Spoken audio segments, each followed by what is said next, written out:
Assalamualaikum warahmatullahi wabarakatuh. Perkenalkan, nama saya Siska Nurul Fadilah dengan NIM 24184202013.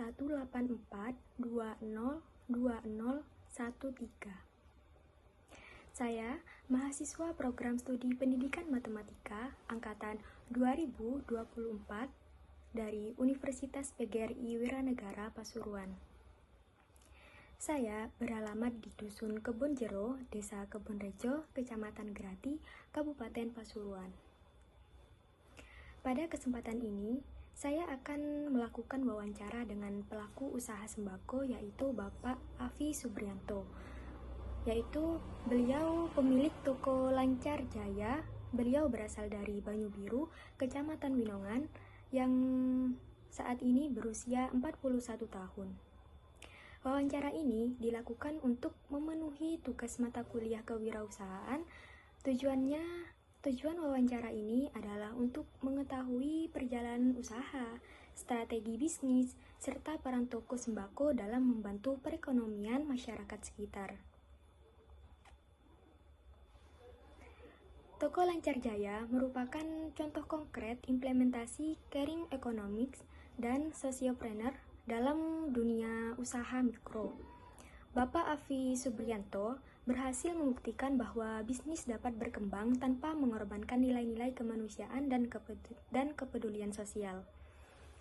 Dalam perspektif caring economics, toko ini menunjukkan bahwa ekonomi tidak harus berbasis pada kompetisi dan maksimalisasi profit semata, tetapi dapat dibangun atas dasar kepercayaan, empati, dan kepedulian terhadap kesejahteraan bersama. Penolakan terhadap sistem kapitalis yang tidak manusiawi mencerminkan kesadaran bahwa pertumbuhan ekonomi harus berkelanjutan dan memanusiakan pelaku ekonomi. Dalam perspektif sociopreneur, usaha ini membuktikan bahwa wirausaha dapat menjadi agen perubahan sosial dengan menyeimbangkan antara keuntungan bisnis dan dampak sosial positif. Toko Lancar Jaya tidak hanya menjadi tempat transaksi ekonomi, tetapi juga menjadi ruang pemberdayaan masyarakat, pelestarian nilai-nilai gotong royong, dan pusat pembelajaran kewirausahaan bagi generasi muda. Kesuksesan Toko Lancar Jaya mengajarkan bahwa bisnis yang peduli dan berorientasi sosial dapat tetap menguntungkan secara ekonomi sambil memberikan manfaat luas bagi masyarakat. Nah, ini menjadi inspirasi bahwa kewirausahaan sejati bukan hanya tentang mencari keuntungan, tetapi juga tentang menciptakan nilai dan dampak positif bagi lingkungan sekitar. Sebelumnya, perkenalkan, saya Siska Nurul Fadilah dari Prodi Pendidikan Matematika Universitas PGRI Wiranegara akan mewawancarai pelaku usaha dari penjual toko sembako. Ya, Toko Lancar Jaya. Ya. Perkenalkan, nama saya Afi Subrianto, asli Banyu Biru, Kecamatan Winongan. langsung saja saya akan mewawancarai Bapak. Kenapa Bapak memilih membuka toko sembako? Ya karena pertama emang faknya dari Mbak itu dagang. Turun temurun emang nuku. Dan dasar-dasarnya itu. Kedua emang sembako itu perputarannya cepat. Soalnya kebutuhan sehari-hari. Kurang lebih seperti itu. Terus sejak kapan usaha ini dijalankan? Usaha ini kurang lebih 10 tahun berdiri, berarti 2015. Pasca menikah ya, saya merintis sendiri. 10 tahunan lah. Jadi sudah 10 tahun ya? 10 tahun, pasca menikah langsung buka. Pertama awalnya ya bantu waktu di pasar. Terus Siapa yang membantu saat memulai usaha ini, Pak? Istri. Pada saat itu enggak punya karyawan sama sekali. Dan ini cuma sketnya segini, tidak sampai ke sana. Ini kamar 2 sebelum saya buka. Ini rumah, Pak? Rumah. Saya tinggal di sini sebelum punya anak. Merintis ya, Mak. Ini cuman kecil dulu, ini ruang tamu tak buat toko lah. Awalnya cuman punya etalase 1. Dan apa? Timbangan enggak punya yang seperti itu. Timbangan buah dulu saya. Enggak punya karyawan. Merintis sedikit demi sedikit. Kala itu. Terus dulu modal awalnya dari mana, Pak? Dari ortu. Ya modal 25 juta. Sudah dimodalkan sama orang tua. Ya. Terus barang apa aja yang dijual di toko sembako ini, Pak? Minuman, ATK, obat-obatan, rokok, sembako, terus apa Polowijo. Ya kurang lebih 1000 item lah ini. Jadi hampir lengkap. Hampir lengkap, kecuali bahan bangunan ya. Ya beras, itu Polowijo ada. Terus dari mana biasanya Bapak membeli barang-barang untuk dijual? Ya dari Kolakan. kisaran, kalau saya ya dari sini, dari supplier sini, dari distributor. Kalau Polowijo ya dari Raken, dari Pandaan, ada yang masuk dari petani. Kalau kayak sampo, kayak sembako itu dari PT langsung, Wing, Unilever gitu. Toko ya gitu, ada yang dari freelance, ada yang offline. Terus gimana caranya Bapak menentukan harga barang di toko? Ya pertama awalnya nggak hafal harga, terus kedua kita pemetaan dulu lah, cari info ini harganya kiranya itu kalau di pasar, kalau jadi apa reseller di sini bahasanya Ya, ya, ya, reseller itu berapa persen cuma hampir cuman 1% lah anggaplah per item, dikit sekali karena ya itu reseller bukan ngecer kisaran 10%-an lah kurang lebih seperti itu. Terus apa kesulitan yang sering dihadapi saat berjualan? Modal Di modalnya yang sulit. udah jelas itu karena harga ataupun kebutuhan toko kan banyak. Selain apa meminitnya itu sulit, terus ketika barang ini habis barang ini ada gitu, barang itu habis barang ini ada, itu sulit menentukan karena enggak apa ritmenya masih belum tahu ini yang laku yang mana, yang laris yang mana, kan seperti itu kurang tahu, masih awal mula lah ya. Setiap momen beda, seperti Maulud, seperti hari raya itu tiap produk ada momen sebenarnya seperti itu. Terus caranya Bapak menarik pelanggan buat mau belanja di sini itu kayak gimana? Ya promo Lewat promo atau pelayanannya, servisnya yang sopan, terus yang Ya. baik, harganya terjangkau, walaupun kalah murah, kalau servisnya baik, ramah, itu masih apa ya, bisa diandalkan, bisa jadi tolak ukur. Iya, kalau murah tapi servis pelayannya kurang, Ya. itu biasanya kurang, ada minusnya. Iya, seperti itulah. Apalagi murah, ramah, lengkap itu, waduh, plus sih. Iya. Iya.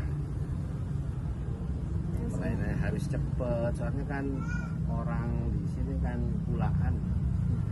Jadi orang gunung juga itu diburu waktu mobil. Jadi orang gunung itu kan pakai mobil, Iya. bukan bawa motor sendiri, bukan bawa mobil sendiri, naik mobil. Mobilnya mau pulang ya harus pulang, itu harus cepat pelayanan. Terus apa yang membuat toko sembako Bapak berbeda dari toko lain? Kalau berbeda sih enggak sih. Iya. Tapi saya punya, maksudnya andalan ya, seperti setiap toko sih punya andalan sih, atau itu pun rokoknya yang murah, atau obatnya yang murah, atau berasnya yang murah, jadi ada daya tarik, Iya. ada ya ada daya tarik, apa penataannya, apa kerapihan, itu sih. Atau promo promonya itu tiap hari. Iya, jadi saya tiap pagi itu promo. Itu efektif sih, gitu. Kurang lebih seperti itu. Bapak apakah pernah mencoba cara baru dalam berjualan kayak misalnya lewat WhatsApp atau online? Iya. Iya. Kadang kalau promo kan saya punya WA-nya customer ya. Ya. Saya simpan ya, nanti kalau ada promo saya posting. Ya. Jadi lewat situ juga bisa. Sekarang sudah canggih, ada sebagian pelanggan itu WA dulu, terus bayarnya TF lewat QRIS. Bisa itu ada QRIS, ada yang TF. Jadi nanti kalau sudah selesai kita hubungi langsung TF. Gitu. Ada yang pakai mobil orang gunung nggak sempat turun, dia WA langsung kernetnya itu ke sini, terus dia TF. Jadi orangnya tanpa turun guys, mobilnya itu yang nganterin. Seperti itu. Tapi saya belum jemput bola sih. Maksud dalam arti belum nyeles keliling lah, menawarkan produk belum. Karena anaknya masih kecil-kecil, masih sibuk, 3 soalnya. Terus tanggapannya pelanggan itu dengan cara tersebut itu kayak gimana? Ya cukup efektif, tapi ya tetap ada pelanggan yang ngerti sosmed, ada yang nggak ngerti, yang sepuh-sepuh. Jadi ya yang muda-muda ya terbantu sekali. Ada yang tua-tua nggak ngerti, masih butuh sosialisasi terkait itu. Mungkin nggak punya smartphone ya, mungkin ya kendalanya orang tua-tua. Nggak bisa, ada yang nggak bisa gitu. Jadi kita harus apa? Tahu lah pemetaan ya, konsumennya itu gimana, harus tahu. Terus apakah usaha ini membantu membuka lapangan kerja untuk orang lain? Iya, sekarang karyawan saya sudah 3, Sudah tiga. awalnya 4, sekarang 3. Awalnya 1, naik 2, 3, 4, dari turun lagi 3. Alhamdulillah. Apakah toko ini membantu warga sekitar kayak mendapatkan kebutuhan dengan mudah? Iya, ada kadang Di sekitar sini. iya, ada yang kadang kan ambil barang dulu, Ya. nanti berapa hari baru lagi bayar, itu ada. Bahkan sekolah SD Terus ini saya nyuplai airnya, itu SD Terus hampir selesai. Ini mereka yang pesen terus bapak yang diterkan. Terus ini, pernahkah bapak membantu masyarakat lewat usaha ini? Iya, kalau ada hall, ada acara maulid, ya ada bantuan kayak dikrul, ya banyak. Pondok pesantren, seperti itu. Kadang ada pondok itu kantinnya minta dibentuk seperti itu, apa aja yang mau dijual tanya ke saya, seperti itu. Lalu produk-produk apa yang harus dijual, itu banyak sih yang konsultasi ke saya. Walaupun yang baru buka toko itu banyak yang tanya-tanya dulu ke saya, ini harus jual apa, seperti itu. Ini pertanyaan yang terakhir. Apa harapan bapak untuk toko sembako ini ke depan? Kedepannya sih kalau saya sih ya semoga bermanfaat dan berkah aja. Dan kalau bisa kita ndak termakan sistem, nggak harus sistem itu kita ikuti sebenarnya. Ya kalau sistem kapitalis ya kalau sekarang yang dianu, jadi seolah-olah wis apa ya, saling makan apa ya, mematikan lah. Sistem tersistem, sulit kalau kita ngikuti sistem. Kalau kita punya alternatif atau punya cara sendiri, mekanismenya yang jelas, itu bisa kita tidak ikut sistem. Makanya saya tetap manual di sini, tidak harus pakai komputerisasi. Ya. Sulit kalau kita ngikuti sistem terus, karena target mereka itu tidak manusiawi. Masuk dalam seminggu kadang itu harus habis 2004 ton. Logis nggak? Rasional nggak? Kan seperti itu. karena sistem. Nah, manusia begitu dijual kemana? Sedangkan sekarang persaingan tambah ketat lah. Gitu. Kalau kita menggebu-gebu harus habis 2000 karton satu produk seperti mie lah dulu, mau dibuang kemana? Akhirnya kita ambil bak, kita kirim utang. Itu efek dari kita tidak bisa menganalisa suatu sistem. Seperti itu. Terakhir, apa pesan Bapak untuk anak muda yang ingin mulai usaha seperti ini? Kalau anak muda sebaiknya langsung aja membuka usaha tanpa mengagendakan ataupun tanpa menjadwalkan apapun. Karena kalau sudah membuka usaha atau memulai itu pasti punya formulanya, otomatis itu dengan seleksi alam, guys. Walaupun itu tidak punya kapasitas anak itu, dengan ketelatenan, keuletan itu bisa. Lama-lama dia mempunyai ilmu sendiri atau formula sendiri terkait usahanya. Kalau kita hanya angan-angan, takut dan nggak bakal, kita jalan dulu. Kalau zaman sekarang jangan alasan modal sih, karena kita bisa contoh, nggak punya uang kita ya deketin orang yang punya program, bantu jual dulu kalau nggak punya modal. Marketing kita jasa lah bidangnya. Nanti kalau sudah ada tabungan lebih kita buka sendiri, tidak harus ikut orang. Gitu. Baik, itu saja Pak. Ya. Terima kasih Pak. Demikian hasil wawancara yang telah saya lakukan dengan Bapak Afi Subrianto selaku pemilik toko Lancar Jaya.